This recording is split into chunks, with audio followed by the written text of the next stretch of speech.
আসসালামু আলাইকুম, welcome to our YouTube channel. আমি আফরিন নিয়ে এসেছি আপনাদের জন্য নতুন আরেকটি খুবই মজাদার রেসিপি। চলুন তাহলে দেখে আসি। এখানে আমি কিছু ফল নিয়ে নিয়েছি, এগুলোকে প্রায় 1 ঘন্টার মতন পানিতে ভিজিয়ে রেখেছিলাম। এবার একে একে সবগুলোকে সুন্দরভাবে ধুয়ে পরিষ্কার করে তারপর একটা বাটিতে নিয়ে নিলাম। যে কোনো ফল খাওয়ার আগে অবশ্যই ভালোভাবে পরিষ্কার করে নিয়ে নেবেন।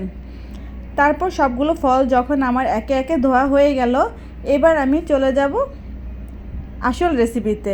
প্রথমে চুলায় দুধ বসিয়ে দেব। তার জন্য নিয়ে নিলাম 1 কেজি পরিমাণ দুধ। আমি এখানে 3 কাপ পরিমাণ দুধ নিয়েছি, মানে 1 লিটার। তারপর সেখান থেকে আবার হাফ কাপ পরিমাণ দুধ আলাদা করে রেখেছি। কেন রেখেছি একটু পরে বলবো। এবার চুলায় দুধ চড়িয়ে দিলাম। তারপর সে আধা কাপ পরিমাণ দুধের মধ্যে 1 টেবিল চামচ কাস্টার্ড পাউডার দিয়ে ভালোভাবে মিশিয়ে একটা সাইডে রেখে দিলাম।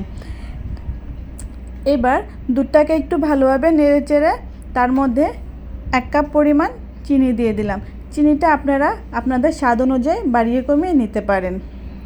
তারপর আমি এখানে ফলগুলোকে কেটে নেব। প্রথমে একটা আপেল নিয়ে নিয়েছি। আপেলটাকে সুন্দরভাবে ছিলে তারপরে স্লাইস করে পিস পিস করে কেটে নিয়েছি। আপনারা চাইলে না ছুলেও করতে পারেন। তারপর একই প্রসেসে নিয়ে নিলাম কিছু আঙ্গুর। আঙ্গুরগুলোকে কেটে মাঝখান থেকে বিচিটা ফেলে দিয়েছি। আঙ্গুরের ছোলার কোনো প্রয়োজন নেই। আপনারা চাইলে এটা সহ খেতে পারেন, আর যারা ছোলাটা খেতে পছন্দ করে না তারা ছিলে নিতে পারেন। তারপর নিলাম একটা কলাটাকেও সুন্দর করে কেটে স্লাইস করে নিয়েছি। এবার একটা বড় সাইজের আনার নিয়ে নিয়েছি, সেটাকেও সুন্দরভাবে কেটে তার থেকে দানাগুলো আলাদা করে অল্প কিছু দানা নিয়ে নিলাম। আমার যতটুকু প্রয়োজন ঠিক ততটুকুই নেব। আপনারা চাইলে সম্পূর্ণটা নিয়েও কাজ করতে পারেন। তারপর সব শেষে আমি নিয়ে নিলাম একটা বড় সাইজের ড্রাগন। যেহেতু ড্রাগন ফল এটা অনেকটা বেশি কালার ছড়ায়, সেজন্য এটাকে আমি সর্বশেষে নিয়েছি।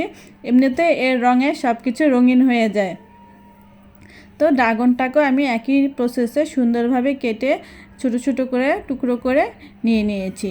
সবগুলো ফল যখন আমার সুন্দরভাবে কাটা হয়ে গেছে, এবার আমি আমার কাস্টার্ডটা রেডি করব।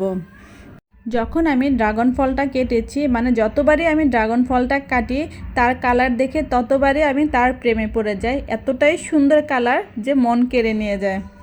এর এত সুন্দর লোভনীয় কালারটা ততবারই মন জুড়িয়ে আসে। তারপর আমার যখন সবগুলো ফল সুন্দরভাবে কাটা হয়ে গিয়েছে, এগুলোকে একটা সাইডে রেখে আমি চলে যাব আমার চুলায় দেওয়া দুধটা কী অবস্থা সেটা দেখার জন্য। দুধটা প্রায় জাল হয়ে গিয়েছে। এই মুহূর্তে আমি আমার কাস্টার্ড মিশ্রিত দুধটা এর মধ্যে দিয়ে ভালোভাবে নেড়ে নেব। এটা 1 থেকে 2 মিনিট নাড়লেই হয়ে যাবে।